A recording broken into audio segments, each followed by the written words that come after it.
Yes guys, good morning all of you. So today we continue with chapter 1 in commerce, that is nature, purpose and scope of business. अभी तक हमने economic activities के बारे में study किया, economic, non economic, अब economic के types हमने स्टार्ट किए और इकोनॉमिक्स के मतलब इकोनॉमिक एक्टिविटी के 3 टाइप हैं, बिजनेस, प्रोफेशन एंड एम्प्लॉयमेंट. हम बिजनेस के बारे में स्टडी कर चुके हैं. Now our second type is a profession. ठीक है, ऐसा कोई सीरीज़ में नहीं होता कि सेकंड प्रोफेशन है बाद में एम्प्लॉयमेंट, ऐसा कुछ नहीं है. लेकिन वन ऑफ द टाइप जो है आज का हमारा इकोनॉमिक एक्टिविटी का, दैट इज़ अ प्रोफेशन. ठीक है, सी गाइस, प्रोफेशन क्या है? प्रोफेशनल्स जो होते हैं like teachers, doctors, chartered accountant, advocates, solicitors, उनका मतलब वही होता है. ठीक है, ये सारे के सारे लोग अपने स्किल के बेसिस पे सर्विस प्रोवाइड करते हैं और इन रिटर्न ये लोग जो अमाउंट चार्ज करते हैं उसे फीस कहा जाता है. हम फीस लेते हैं, टीचर्स, डॉक्टर्स आपको क्या बोलेंगे? फीस. चार्टर्ड अकाउंटेंट जो आपका अकाउंट संभालता है, ऑडिट करता है, ऑडिट मतलब चेक करता है, उसे फीस कहा जाता है, वो जो लेते हैं. ठीक है, एडवोकेट अगर कोई आपका केस वगैरह लड़ता है या क्या, उसे क्या कहा जाता है? फीस कहा जाता है. तो इन रिटर्न जो ये प्रोफेशनल्स अमाउंट चार्ज करते हैं उसे फीस कहा जाता है. लेकिन हर प्रोफेशनल की फ़ीस वेरी होती है, वेरी, VARY, वेरी. ठीक है, वेरी करती है, मतलब उनके एक्सपीरियंस के बेसिस पे, उनके क्वालिफिकेशन के बेसिस पे, ठीक है, उनके नॉलेज के बेसिस पे उनकी फ़ीस वेरी करती है. हर डॉक्टर एक जैसा फ़ीस नहीं लेता, हर टीचर एक जैसा फ़ीस नहीं लेता, हर एडवोकेट एक जैसा फ़ीस नहीं लेता, हर चार्टर्ड अकाउंटेंट एक जैसा फ़ीस नहीं लेता. सबका फ़ीस अलग अलग होता है, depends on their knowledge, their skills. ठीक है, now come to page number 5, profession. See a person with specialise skill. ठीक है, स्किल को ही स्पेशलाइज ही बोला जाता है, वैसे भी स्पेशलाइज नॉलेज बोलना चाहिए एक्चुअली. स्पेशलाइज स्किल मतलब skill, specialise knowledge, training and professional education, rendered services and in return receives fees, it is called profession. ठीक है, एक बंदा जिसके पास स्किल्स हैं, स्पेशलाइज नॉलेज है, प्रॉपर एजुकेशन है, ट्रेंड है, ठीक है, वो आपको सर्विसेज दे रहा है, और इन रिटर्न वो जो अमाउंट चार्ज कर रहा है उस अमाउंट को फीस कहा जाता है. तो वो कौन हुआ? वो काम क्या हुआ? उस काम को हम प्रोफेशन बोलेंगे. और बंदे को जो काम कर रहा है उसे प्रोफेशनल कहा जाता है. ठीक है, मैं प्रोफेशनल हुआ लेकिन जो मैं काम कर रहा हूँ उसे प्रोफेशन कहूँगा, with my specialise knowledge, with my training, with my skills. ठीक है, मैं आपको सर्विस दे रहा हूँ, रेंडर करना मतलब दे रहा हूँ, और मैं आपसे जो अमाउंट चार्ज करता हूँ उस अमाउंट को फीस कहा जाता है. तो इसको क्या कहेंगे? इस इकोनॉमिक एक्टिविटी को प्रोफेशन कहा जाएगा. A professional has to obtain the membership of the respective professional association. देखो, हर किसी का एक ग्रुप होता है, एसोसिएशन होता है, और जो भी प्रोफेशनल बंदा होता है उस ग्रुप के साथ उसको ज्वाइंट होना पड़ता है. टीचर्स का भी एसोसिएशन है, ऐसा नहीं है कि टीचर्स का एसोसिएशन नहीं होता है, ग्रुप होता है, लेकिन लोकल लेवल पे एक प्राइवेट ग्रुप होता है, सरकार ने नहीं बनाया होता. और ऐसा कंपलसरी नहीं होता कि इसको ज्वाइन करना ही है. जैसे मैंने ज्वाइन नहीं किया हुआ है, ठीक है, ग्रुप तो यहाँ पे भी बने हुए हैं, मैं अपने रूल्स एंड रेगुलेशन के हिसाब से जनरली चल रहा हूँ. ठीक है, तो मैंने शायद ज्वाइन नहीं किया. ऐसे बहुत सारे टीचर्स होंगे जिन्होंने ज्वाइन नहीं किया होगा, लेकिन जो एकदम प्रोफेशनल्स हैं उनको करना पड़ता है. He has to obey the established code of conduct of association. Her association ने एक रूल्स एंड रेगुलेशन बनाया होता है जिसे कोड ऑफ कंडक्ट कहा जाता है. उस कोड ऑफ कंडक्ट के बेसिस पे, क्योंकि आपका नाम नहीं खराब हो रहा है, एसोसिएशन का नाम खराब हो रहा है. ठीक है, सिर्फ आपका नाम नहीं खराब हो रहा है, आपके बेसिस पे अगर आपने रूल्स एंड रेगुलेशन ओबे नहीं किए, फॉलो नहीं किए, आप एक एथिक्स के साथ, एथिक्स का मतलब होता है भाई आपकी कुछ, आप ऑनेस्टली काम करो, आपकी कुछ मॉरल ड्यूटीज़ भी हैं आपको जो फुलफ़िल करनी है करके, वो एथिक्स होता है. तो हर जो भी बंदा, जो भी प्रोफेशनल, ठीक है, वो जब एक एसोसिएशन के साथ जुड़ता है तो कुछ कोड ऑफ कंडक्ट उसे ओबे करने पड़ते हैं, फॉलो करने पड़ते हैं. He has to obey the established code of conduct association. Example, जैसे चार्टर्ड अकाउंटेंट है, has to have professional qualification of CA and has to become a member of ICAI, Institute of Chartered Accountants of India. तो CA को एक professional qualification होना चाहिए CA का, और जैसे ही वो CA बन जाता है वो ऑटोमेटिकली ICAI का, institute of chartered accountant of India का और एक मेंबर, वो एसोसिएशन है, ठीक है। Institute of chartered accountants of India क्या है, एक एसोसिएशन है, उसका मेंबर वो ऑटोमेटिकली बन ही जाता है, ठीक है।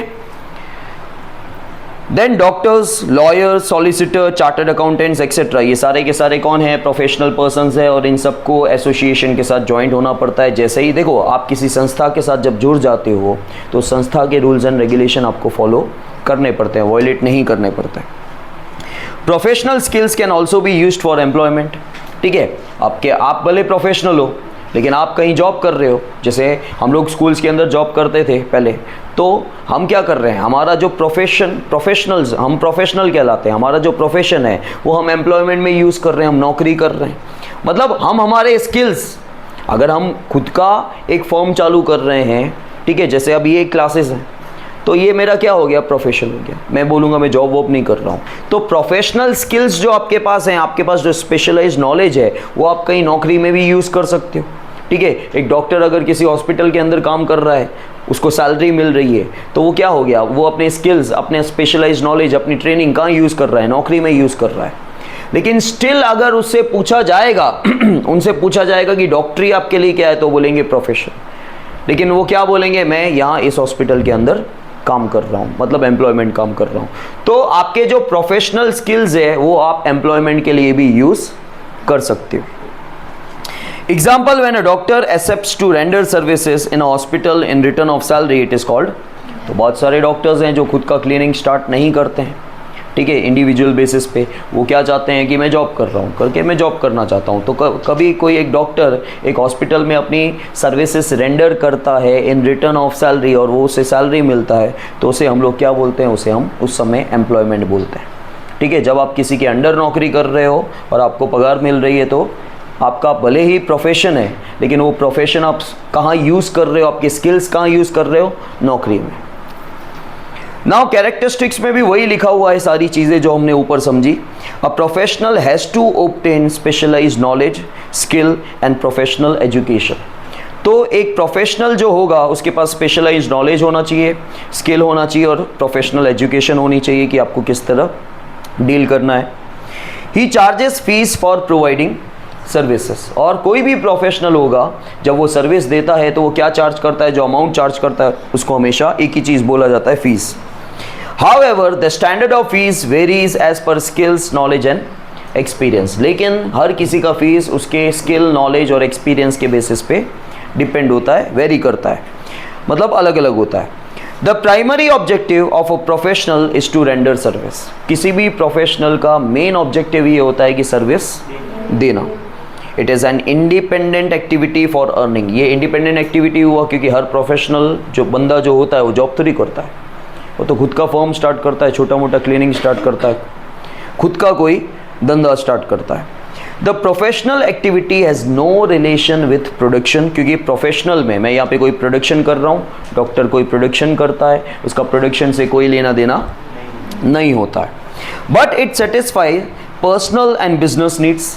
लेकिन ये पर्सनल नीड्स भी सेटिस्फाइड हो रही है क्योंकि इन रिटर्न हमको एक अमाउंट मिल रहा है, फीस मिल रहा है, उससे हम अपनी पर्सनल नीड्स सेटिस्फाइड कर रहे हैं और बिजनेस नीड्स भी सेटिस्फाइड हो रही है। Example, a lawyer presents a case in the court on behalf of the client and in turn charges.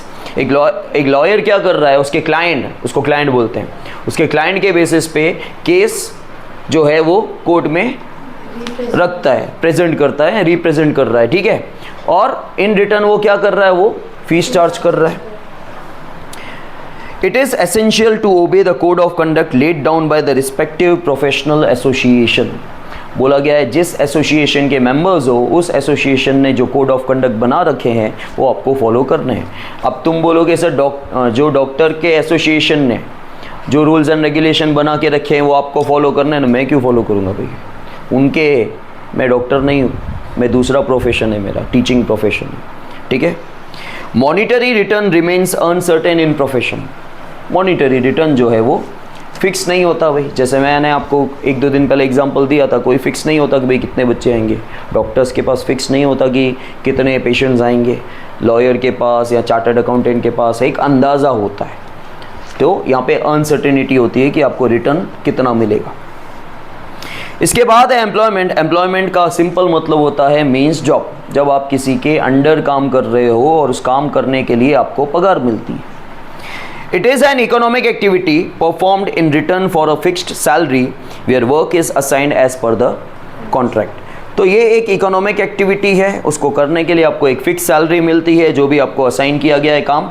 ठीक है, जब आप किसी के अंडर काम करते हो तो आपको काम असाइन करते हैं। असाइन मतलब आपको काम देना, और इन रिटर्न आप एक फिक्स सैलरी लेते हो फिक्स समय पे। ठीक है, example, a teacher teaching in a school और अ गवर्नमेंट एम्प्लॉय। एक गवर्नमेंट एम्प्लॉय हो या एक टीचर इस स्कूल में काम कर रहा है। ठीक है, अब टीचर वैसे प्रोफेशनल होता है, लेकिन टीचिंग इज़ अगर वो किसी के अंडर काम कर रहा है तो उसके लिए जॉब हो गया, और उसके लिए वो एक फिक्स सैलरी चार्ज करता है फिक्स डेट पे। ठीक है, तो ये क्या हो गया, ये एम्प्लॉयमेंट हो गया। कैरेक्टरिस्टिक्स में भी वही लिखा हुआ है, fix salary is paid at fixed interval in return of physical और मेंटल वर्क। देखो, जैसे हमारा काम, लोग ऐसा बोलते हैं कि आपका तो मेंटल वर्क है ना, कुर्सी पे बैठ के काम करना है, लेकिन मैं बोलता हूँ कि मेंटल के साथ ये फिजिकल वर्क भी है भाई। ठीक है, खड़ा रह के पूरा दिन पढ़ाना, और अगर मेरी स्टाइल में हर कोई टीचर पढ़ाता ना तो उसको तो यही लगता कि मैं फिजिकल वर्क करता हूँ, मेंटल नहीं। क्योंकि मेरी एनर्जी सबसे ज़्यादा चिल्लाने में एनर्जी डाउन होती है। चिल्लाना मतलब वैसे चिल्लाना नहीं, ये जो हाई पिच होता है उसमें भी एनर्जी बहुत ज़्यादा डाउन हो जाती है। तो मेरे हिसाब से, मेरी डेफिनेशन के हिसाब से तो मैं टीचिंग को मेंटल वर्क नहीं बोलता, खाली मैं दोनों बोलता हूँ। और जब आप मेंटली थक जाते हो तो आपका शरीर वैसे भी जवाब दे देगा, याद रखना। ठीक है, फिजिकल मेंटल पे डिपेंड नहीं है, लेकिन मेंटल के ऊपर फिजिकल डिपेंड होता है, याद रखना। जब आपका दिमाग बोल जाएगा ना कि नहीं हो गया भाई, अब नहीं हो रहा है, तो आपके बॉडी के अंदर कितना भी दम हो, वो दम कोई काम का नहीं होता करके।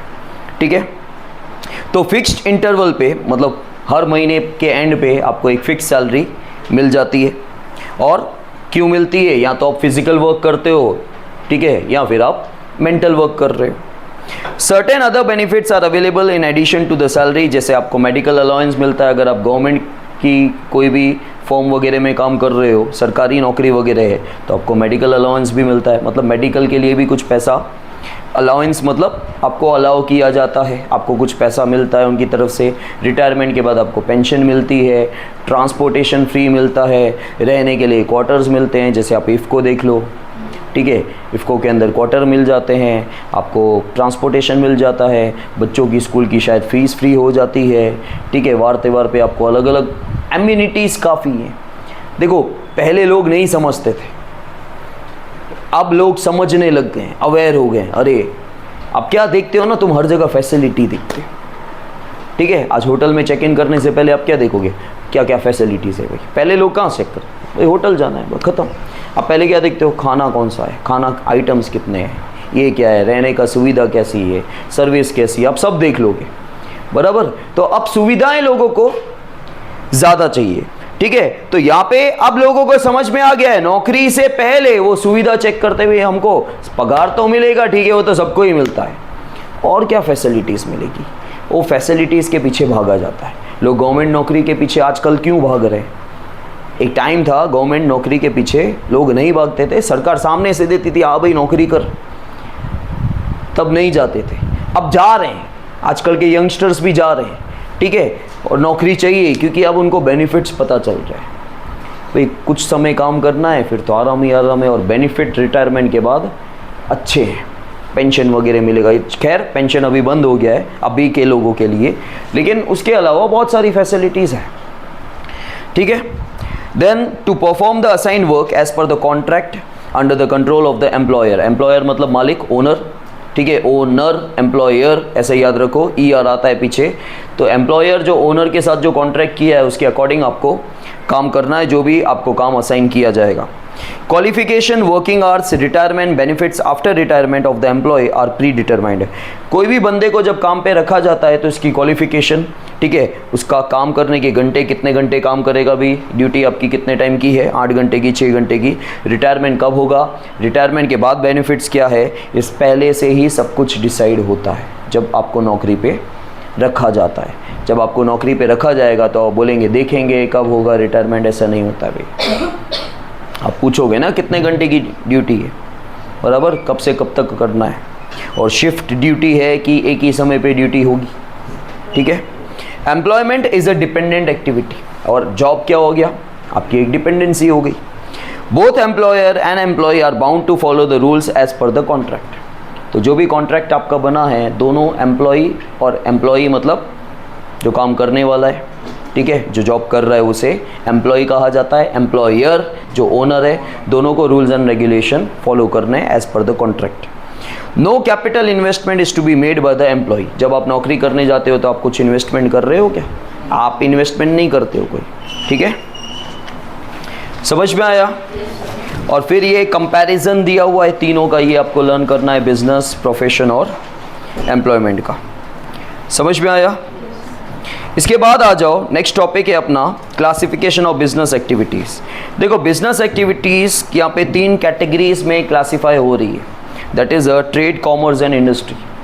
Trade, commerce and industry. Industry आज हम नहीं ले रहे हैं, आज हम ले लेते हैं ट्रेड और कॉमर्स। बहुत सिंपल है ये। देखो ट्रेड का मतलब सिंपल लैंग्वेज में परचेज और सेल। ट्रेड का सिंपल लैंग्वेज में मतलब समझ लो पहले भाई, ट्रेड का मतलब होता है परचेज सेल करना, ठीक है, ट्रेड का मतलब होता है परचेज सेल करना। लेकिन कॉमर्स का मतलब होता है ऑक्सिलरी सर्विसेज। क्या? Auxiliary services. उसका मतलब बताता हूँ। उसका मतलब होता है जो banking, transportation, communication, insurance, warehousing, ये सारी सर्विसेज के बिना आजकल बिजनेस पॉसिबल नहीं, ठीक है। अगर आप 2 अलग अलग शहरों में बैठे हो या 2 अलग अलग कंट्रीज़ में बैठे हो, तो सबसे पहले क्या चाहिए आपको? कम्युनिकेशन चाहिए, आपको बैंकिंग चाहिए, पैसा यहाँ से वहाँ जाने के लिए, ठीक है। जब आप गुड्स एक कंट्री से दूसरी कंट्री में शिप के थ्रू भेजते हो तो सबसे पहले आप इंश्योरेंस करवाते हो, ठीक है। बैंकिंग चाहिए, ट्रांसपोर्टेशन, उसके बाद ट्रांसपोर्टेशन चाहिए, भाई शिप में जाएगा बराबर या फ्लाइट में जाएगा, उसको कार्गो फ्लाइट्स बोलते हैं। जो फ्लाइट गुड्स लेके आती है, पैसेंजर नहीं लेके आती, उसको कार्गो फ्लाइट्स बोलते हैं, ठीक है। तो ये सारी सर्विसेज ये क्या करती है? ट्रेड को सपोर्ट करती है। तो कॉमर्स क्या करता है? कॉमर्स कहीं ना कहीं ट्रेड को सपोर्ट करता है, हमारे बिजनेस को सपोर्ट करता है। समझ में आया? सी, सबसे पहले है ट्रेड का मीनिंग। देखो, एक्सचेंज ऑफ कमोडिटी और service in return of commodity और सर्विस, और एक्सचेंज ऑफ कमोडिटी और service in return of money with the motive of profit between 2 persons is called trade. तो यहाँ पे वैसे तो इन्होंने बार्टर सिस्टम भी बता दिया है। बोला गया है जब आप गुड्स या सर्विस के एक्सचेंज में आपको गुड्स या सर्विस मिल रहा है, मतलब मैंने गुड्स दिए, गुड्स लिए, दाल दिया, चावल लिया, ठीक है, पैसा इन्वॉल्व नहीं हो रहा है, उसको भी ये लोग ट्रेड बोल रहे हैं। लेकिन वो ट्रेड एक्चुअली नहीं होता, वो बार्टर सिस्टम था, ठीक है, जब पैसे का इन्वेंशन नहीं हुआ था। लेकिन आजकल क्या है? एक्चुअली ट्रेड क्या है? जब आप कोई भी गुड्स बेचो या सर्विस दो, या कोई भी गुड्स लो या सर्विस लो और पैसे का एक्सचेंज हो रहा है, उसे हम लोग ट्रेड कहते हैं। मैंने इसे गुड्स खरीदे और पैसे दिए तो ट्रेड है, मैंने इससे सर्विस ली और पैसे दिए तो ट्रेड है, तुम मुझसे सर्विस ले रहे हो, पैसे दे रहे हो, ठीक है, तो ये ट्रेड है। समझ में आया? तो इसे ट्रेड कहा जाता है। इस ट्रेड का मतलब आपने देखा यहाँ पे कि परचेज और सेल होना, ठीक है, लेकिन उसमें पैसा इन्वॉल्व होना चाहिए एक्चुअली। बार्टर सिस्टम, क्योंकि पैसे का, देखो मैंने क्या बोला, जैसे जैसे हम वक्त के साथ आगे जाएंगे आपकी डेफिनेशन पुरानी वाली गलत होती जाएगी। तो पहले वो भी ट्रेड था, लेकिन पैसे का इन्वेंशन नहीं था। जैसे ही पैसे का इन्वेंशन हुआ, अब बोला जाता है कि पैसे का इन्वॉल्वमेंट होना चाहिए, ठीक है। पैसे का इन्वॉल्वमेंट नहीं हुआ तो उसे ट्रेड नहीं बोलते। पे अटेंशन, यश जोशी, ध्यान यहाँ पे दो। देखो example, when you purchase a book from a shopkeeper, you pay money against the purchase of the book, ये क्या है? ट्रेड है। आपने बुक खरीदा, पैसा दे दिया शॉपकीपर को। Here exchange of commodity is done in return of, यहाँ पे कमोडिटी का एक्सचेंज हो रहा है ना, इन return of what? In return of money. Money, देखो आप बेच रहे हो या खरीद रहे हो, दोनों में सेंटेंस यही आएगा कि यहाँ पे गुड्स का एक्सचेंज हो रहा है इन रिटर्न ऑफ मनी। आपने गुड्स खरीदी, मतलब बुक खरीदी और आपने पेमेंट कर दिया, तो गुड्स आए आपके पास, मतलब बुक आई और सामने पेमेंट कर दिया। बुक बेची होती और पैसा आता तभी भी सेंटेंस यही होता। When you purchase bus ticket and travel by bus, अब आपको क्या मिल रही है? सर्विस मिल रही है। You get exchange of service in return of money paid। अब जब आपको सर्विस मिल रहा है और आप पैसा पे कर रहे हो, आपको गुड्स मिल रहा है या सर्विस मिल रहा है, आप पैसा पे कर रहे हो, that is called a trade. Trade के कैरेक्टरिस्टिक्स देखो, it is an economic activity, ठीक है। देयर आर 2 पार्टीज, हमेशा 2 पार्टी होनी चाहिए, परचेजर और सेलर होनी चाहिए। Exchange is essential in trade, trade में बिना एक्सचेंज के ट्रेड नहीं होता। In trade transfer of ownership of goods and service are done. Ownership transfer हो रही है। ओनरशिप का मतलब होता है मालिकी, मालिक नहीं, वो तो ओनर होता है। ओनरशिप मतलब उसका हक ट्रांसफर हो रहा है। इसने मुझसे कोई चीज खरीद ली, मोबाइल खरीद लिया, तो अब उसका मालिक ये है, मालिक ये है, लेकिन मालिकी, मालकिन नहीं बोल रहा हूं, मालिकी इसके पास है। मतलब उसका मालिक कौन है, उसको यूज करने का अधिकार किसके पास हो गया, तो इसको बोलते हैं ओनरशिप। ओनरशिप आपकी ट्रांसफर हो गई। जब आपने एक घर, आप एक डेवलपर हो, आपने घर डेवलप किया, बनाया और बेचा, जब बेच दिया, नाम ट्रांसफर हो गया, तो उसे बोलते हैं ओनरशिप ट्रांसफर हो जाना। समझ में आया ओनरशिप? और ओनरशिप के साथ आपको एक दूसरा वर्ड बता देता हूं, पोजेशन। पोजेशन का मतलब होता है right to use.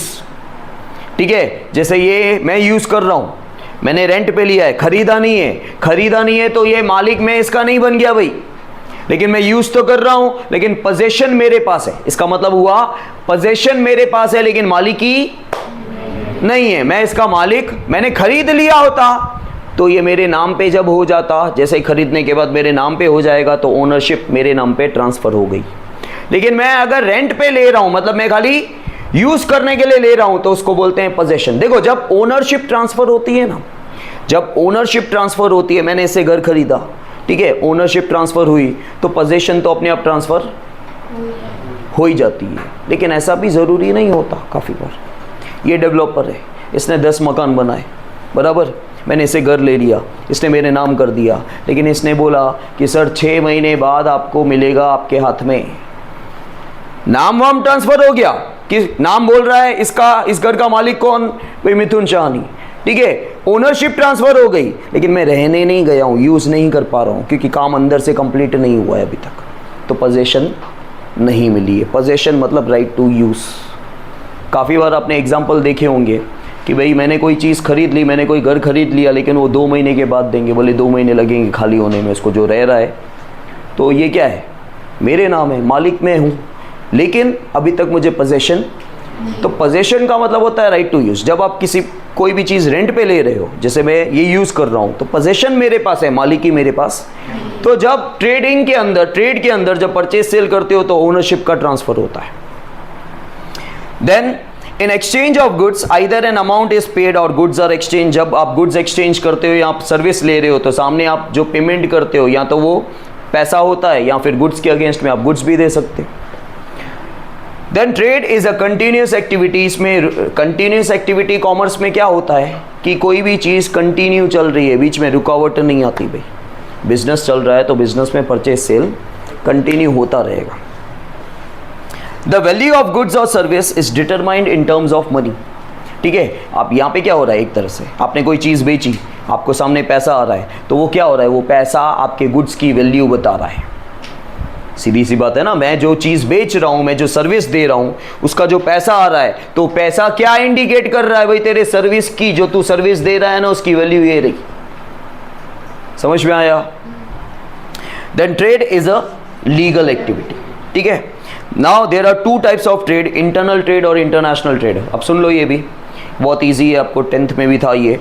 Internal trade हमारे बाउंड्रीज, हमारी कंट्रीज के अंदर जो ट्रेड हो रहा है, एक 2 अलग अलग सिटीज़ के बीच में, 2 अलग अलग स्टेट्स के बीच में, तो वो क्या हो गया, इंटरनल, हमारे घर के अंदर। घर मतलब इंडिया, हमारी कंट्री। और जब हम दूसरी कंट्री के साथ डील कर रहे हैं, उसे इंटरनेशनल ट्रेड कहा जाता है, फॉरेन ट्रेड कहा जाता है, एक्सटर्नल ट्रेड कहा जाता है। Internal, external, foreign, international. और इंटरनल ट्रेड को हम लोग दूसरा बोलते हैं डोमेस्टिक ट्रेड। क्या बोलते हैं? जैसे आपको इंडिया में फ़्लाइट में जाना होता है, तो आप क्या बोलते हैं, डोमेस्टिक फ़्लाइट, क्योंकि इंडिया में जाना है। जब आपको इंडिया से बाहर जाना होता है, तो क्या बोलते हो, इंटरनेशनल ट्रेड। समझ में आया? तो मतलब इंटरनेशनल फ़्लाइट है। तो इंटरनल ट्रेड का मतलब होता है जब आप अपनी कंट्री के अंदर ही डील कर रहे हो, उसे इंटरनल ट्रेड कहा जाता है, within the boundaries of the country. ठीक है, and outside the boundaries of country if you are dealing, ठीक है, अगर आपकी कंट्री के बाहर दूसरी कंट्री के साथ, आपके बाउंड्रीज से बाहर आप परचेज सेल कर रहे हो, तो उसे इंटरनेशनल ट्रेड कहा जाता है। लेकिन जब आप इंटरनेशनल ट्रेड करते हो, तो परचेज सेल वर्ड गलत है, वहाँ पे इंपोर्ट एक्सपोर्ट आ जाता है। क्या आ जाता है? आप किसी और कंट्री से जब आप परचेज कर रहे हो तो उसे इंपोर्ट बोलते हैं उसे परचेज नहीं कहा जाता, परचेज वर्ड लोकली यूज होता है। अब बच्चे क्या करते हैं, बच्चे यहाँ पे कंफ्यूज होते हैं, वो बोलते हैं सर हम गुजरात में रहते हैं, मैंने मुंबई से परचेसिंग किया तो मैंने इंपोर्ट किया। भाई मुंबई इंडिया के अंदर ही है, इंडिया के अंदर ही है, आपकी कंट्री के अंदर ही है, तो आप परचेज सेल बोलोगे। दूसरी कंट्री से परचेज करोगे तो इंपोर्ट बोलोगे, दूसरी कंट्री को बेचोगे तो एक्सपोर्ट बोलोगे। एक तीसरा टर्म भी है यहाँ पे, री एक्सपोर्ट। कोई बता सकता है री एक्सपोर्ट क्या होता है? एक्सपोर्ट मतलब बेचना, दूसरी कंट्री को बेचना। री एक्सपोर्ट, री एक्सपोर्ट क्या होता है? री एक्सपोर्ट होता है मैंने एक दूसरी कंट्री से इंपोर्ट किया, परचेजिंग की, या गुड्स आए और उसको मैंने किसी और कंट्री को बेच दिया, उसको री एक्सपोर्ट बोलते हैं। आप डायरेक्टली बेच रहे हो, एक्सपोर्ट है, लेकिन कहीं से आपने मंगवाए, इंपोर्ट किए और आपको किसी और कंट्री को बेचने हैं। ठीक है, जैसे हम लोग लोकली क्या करते हैं, अगर हमारे पास चीज़ नहीं है तो हम बोलते हैं, दूसरे का रेफरेंस देते हैं, तू वहाँ से परचेस कर ले।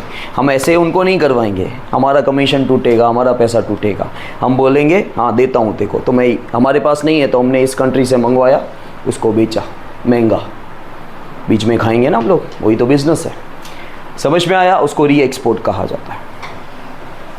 Now see internal trade meaning मैंने आपको पूरा बता दिया है, सिंपल लैंग्वेज लिखा हुआ है, जल्दी से देख लो। Trade among different regions within the boundaries of a country, boundary के अंदर होना चाहिए, बाकी आप कहीं पे भी करो, मतलब इंडिया में हमारी कंट्री के अंदर होना चाहिए। Is called international trade. A trader of Ahmedabad purchases boxes of apples from Kashmir और a trader of Nagpur send oranges to Rajkot, these are examples of international trade. Example, एक अहमदाबाद का ट्रेडर कश्मीर से एप्पल मंगवा रहा है, या नागपुर से राजकोट तक जो संतरे होते हैं, ऑरेंजेस, ठीक है, वो भिजवा रहा है, तो उसे क्या कहा जाएगा? Internal trade. From the view point of distribution, internal trade जो है वो दो पार्ट्स में डिवाइड होते हैं, होलसेल ट्रेड और इंटरनल ट्रेड के भी दो टाइप्स हैं। From the view point of distribution, wholesale trade and retail trade. देखो होलसेल ट्रेड मतलब बल्क में ट्रेड, जब आप इकट्ठा बहुत सारा बल्क में परचेजिंग करते हो उसे होलसेल कहा जाता है। और रिटेल ट्रेड का मतलब होता है छूटक में, लूज में। ठीक है, रिटेलर्स, ये दुकान वाले जो हैं वो रिटेलर कहलाते हैं। वो क्या करते हैं? आपके नीड के अकॉर्डिंग आपको सेल करते हैं, छूटक में सेल करते हैं। लेकिन जब वो खुद होलसेलर से लेके आते हैं तो बल्क में लेके आते हैं। ठीक है, आप गेहूं लेने जाओगे, जब वो रिटेलर दुकान वाला खुद जब परचेसिंग करता है तो वो पूरी घनी बैग लेके आता है, गुनी बोलते हैं जिसको, ठीक है, बाजका बोलते हैं, 25 किलो का बाजका लेके आता है, लेकिन वो तो आपको तो 1 किलो 2 किलो दे रहा है आपकी नीड के अकॉर्डिंग। ठीक है, जब छुट्टक में परचेजिंग या सेलिंग होती है वो रिटेल होता है। ठीक है, और जब बल्क में होता है उसे होलसेल ट्रेड कहा जाता है। देखो, a wholesaler purchases goods in bulk from the producer and distributes them to a retailer as per his requirement. Wholesaler क्या करता है? होलसेलर प्रोड्यूसर से जो प्रोड्यूस कर रहा है उससे परचेजिंग करता है बल्क में। और रिटेलर दुकान वाला भी बहुत सारा नहीं रखता, होलसेलर से तो कम रखता है। होलसेलर बल्क में प्रोड्यूसर से परचेस करता है और रिटेलर की अलग अलग दुकान वालों के नीड के रिक्वायरमेंट के अकॉर्डिंग उनको सेल करता है। ठीक है, द होलसेलर क्या है? एक कनेक्टिंग लिंक है, किसके बीच में? प्रोड्यूसर और रिटेलर के बीच में। रिटेलर भी कनेक्टिंग लिंक है, किसके बीच में? होलसेलर और कस्टमर के बीच में। समझ में आया? In retail trade, a retailer purchases goods from wholesaler and supplies them to the consumer as per. और रिटेलर भी क्या करता है? रिटेलर प्रोड्यूसर से परचेस करता है, लेकिन अपने नीड के हिसाब से परचेस करता है, और कस्टमर के नीड के हिसाब से उनको सेल करता है छूटक में। अब आपको ऐसा नहीं बोलेगा गेहूं चाहिए तो 25 किलो ही लेके जाओ, नहीं होता है वो। ठीक है, फिर international trade between two countries is called international trade. International trade crosses the boundaries of हमारी कंट्री से, कंट्री के बाहर से डील हो रही है। ठीक है, a Japanese company selling televisions to Indian traders और Kesar mango being sent from India to USA are examples of international trade. International trade में 3 आते हैं trade, import, export and re export. समझ में आया? इंपोर्ट मतलब आप दूसरी कंट्री से परचेस कर रहे हो, एक्सपोर्ट का मतलब होता है आप दूसरी कंट्री को सेल कर रहे हो, लेकिन री एक्सपोर्ट का मतलब होता है आप एक कंट्री से इंपोर्ट करके दूसरी कंट्री को एक्सपोर्ट कर रहे हो। समझ में आया? Is that clear?